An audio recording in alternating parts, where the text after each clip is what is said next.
Welcome to Incentive Time. My name is Kevin. Today we are diving into a totally different and a little bit more technical area of incentives with the sole aim of helping the Nigerian economy reduce this high rate of inflation.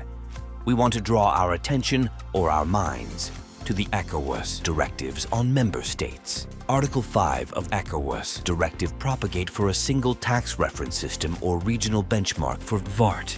This, in our own understanding, will automatically erase concept of neutrality and domestic supremacy on member state. If you remember, our VAT rate was previously 5%.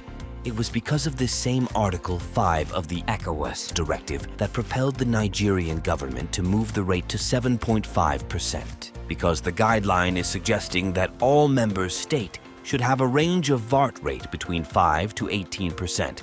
And so we will not be surprised if tomorrow Nigeria is propelled to increase their VAT rate to 10%. And now that directive is also encouraging common external tariff on all imports to member states to be at 0%. The implication of having a 0% on common external tariff on all import to member state is that all goods that are coming from within the member states will not be charged any tariff. They will be at 0% rate. So the economy that is receiving those goods will not earn any income. Now, there's no gainsaying. We all know that under the Ecowas member countries, we have more francophone countries than the anglophones countries, and France is the one that dominates the economies of the francophone countries, so France produce their products through this francophone countries that are the member states of Ecowas and enroute them to Nigeria.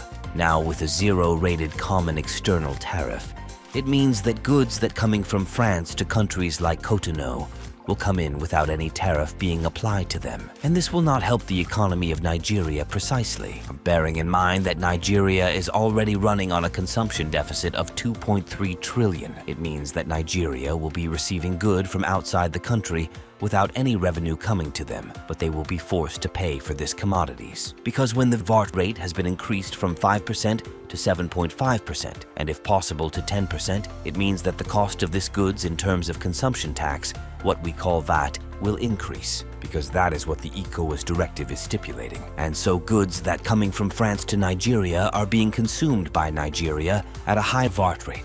Now they are trying to give us this euphoria or feeling that, oh, if your VAT is increased and you are not paying more for consumption, government will have more revenue, but let's look at it. These are imported items, so if these are imported items, then they're not locally produced items, so the local producing company will not benefit from this high rate of VAT. And so that is why we are asking and calling from the JE House that Article 5, especially on the issue of common external tariff to be zero, should be expunged from that Ecowas directive. Well, these are our opinion after all. What do I know? I'm just a child. Thank you.